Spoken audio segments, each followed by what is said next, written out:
Break के बाद कमाई का अड्डे में आप सभी का स्वागत है। और निफ्टी बैंक अब ऑलमोस्ट 51,806 डे हाई पर और ऑलमोस्ट 52,000 की दहलीज के बिल्कुल नजदीक पहुंचता हुआ।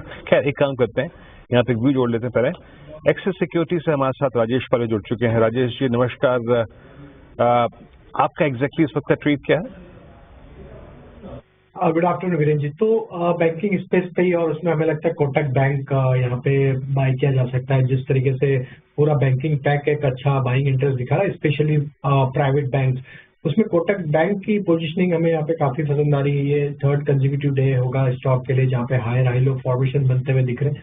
डेटा में आज लॉन्ग बिल्टअप के साइन है। हमें लगता है स्टॉक में पोटेंशियल है अपने प्रीवियस स्विंग हाई जो कि बने थे सितंबर में 1940 तक, वहां तक ये मोमेंटम एक्सटेंड होते हुए दिखेगा। तो कोटक बैंक पे बाय करने की सलाह है। टारगेट हम प्रोजेक्ट करें 1940 से लेके 1950 के। स्टॉप लॉस रखेंगे करीब 1890 के आसपास। ओके, मीनवाइल एचडीएफसी बैंक, एक बार जरा उसका चार्ट देखते हैं डे हाई पर, और उसने कैरी किया बैंक निफ्टी को वापस डे हाई पर। सवा पेस का ही पसंद आ रहा है और वो है ओबेरॉय रियल्टी। 4 मंथ का कंसोलिडेशन रेंज का ब्रेकआउट स्टॉक ने आज जिस तरीके से किया है, हमें लगता है ये स्टॉक में कंटिन्यूटी रहना चाहिए फर्दर।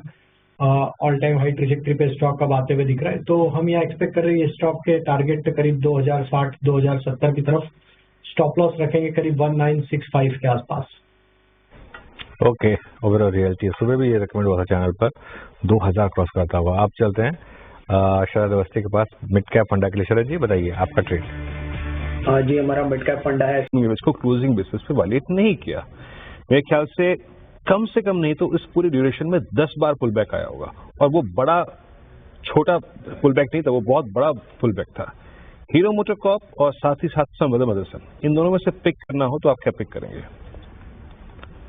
तो बिल्कुल देखिए वीरेंद्र जी, आपने हीरो मोटर का तो एक डिफाइंड सपोर्ट जो कि 100 डे मूविंग एवरेज वो निकाला, और ये काफी टाइम हम हमारे एग्जाम्पल्स में भी इस स्टॉक को कोट करते हैं। और जब मूविंग एवरेज पे हम कोई स्टॉक को हमको डिफाइन करना होता है, तो ये स्टॉक एग्जैक्टली वहीं पे ट्रेड कर रहा है। और हमें लगता है यहाँ से रिस्क टू रिवॉर्ड के हिसाब से तो ये यहाँ पे एक अपॉर्चुनिटी है हीरो मोटर में। यहाँ पे हमें लगता है कि ये स्टॉक अगर होल्ड आउट करता है 5500 के लेवल, तो अभी इसका नेक्स्ट टारगेट 5750 की तरफ आते हुए दिख सकता है। एंड मदरसन में भी जिस तरीके से ब्रेकआउट हुए हैं अब, यहाँ पे हमें लगता है कि ये स्टॉक का भी नेक्स्ट टारगेट 240 की तरफ आते हुए दिखेगा। Overall automobile as a sector ही एक बुलिश ट्रेजेक्टरी में ट्रेड कर रहा है, और इस वॉलेटिलिटी के चलते भी हमने देखा कि ऑटो इंडेक्स और ऑटो स्टॉक्स, मैक्सिमम स्टॉक्स अगर हम देखें तो एक होल्ड आउट करते हुए दिख रहे थे ब्रेकआउट्स को। तो हमें लगता है यहाँ पे कंटिन्यूटी रहेगी। हीरो मोटर, मदरसन, सुमी दोनों ही बाय किए जा सकते हैं। हीरो मोटर का स्टॉप लॉस 5500 का होगा, टारगेट 5700 तक के, और मदरसन में हमें लगता है यहाँ पे 208 के स्टॉप लॉस से बाय किया जा सकता है 225-235 के टारगेट के लिए।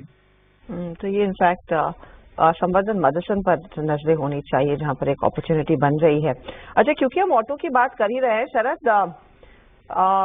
कल ऑफ कोर्स Hyundai का आईपीओ खुलेगा और उससे पहले सबकी नजरें थी, और अब तक ऑफ कोर्स कंपैरिजन हुआ ही है। पालवे जी, आफ्टरनून, बताइए आपका ट्रेड। हर्षल जी, पिरामल इंटरप्राइजेस पे बाय करने की सलाह। यहाँ पे जिस तरीके से स्टॉक में फॉर्मेशन बन रहे हैं, हमें लगता है ये स्टॉक अपने प्रीवियस स्विंग हाई को अब निकालने के लिए तैयार होते हुए दिख रहा है। 1125-1130 तक की अपसाइड के टारगेट के लिए बाय किया जा सकता है। पीएल डाउन साइड में स्टॉप लॉस होना चाहिए करीब 1085 के आसपास।